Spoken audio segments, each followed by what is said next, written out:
Welcome to Let Me Fix This. Enjoy the video. You start by unlocking the phone and opening settings right away. Tap sound and vibration or sound. This is where vibration controls live. If you don't see it, use the settings search bar and type vibration to jump directly to options. Make sure you're on the primary user profile and not in guest mode because settings can differ. Once done, you'll have access to incoming call, notification, and touch feedback toggles. We'll turn those off next.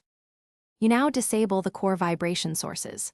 Flip off Vibrate for calls and any alternate call vibration options to stop phone vibrations during ringing. Next, go to Advanced or Advanced Sound Settings and disable touch or haptic feedback plus keyboard vibration in languages and input right arrow virtual keyboard. Make sure Do Not Disturb is configured. It can still allow vibrations if exceptions exist.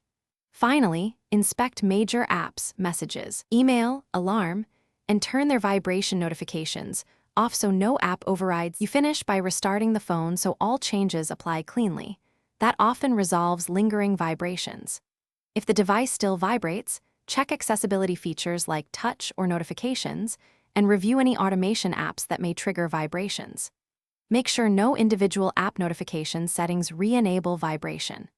If the problem continues, reset app preferences or boot into safe mode to isolate the issue if vibration stops in safe mode. A third-party app is the culprit and should be uninstalled or reconfigured. Thanks for watching. If you found this helpful, don't forget to like and subscribe.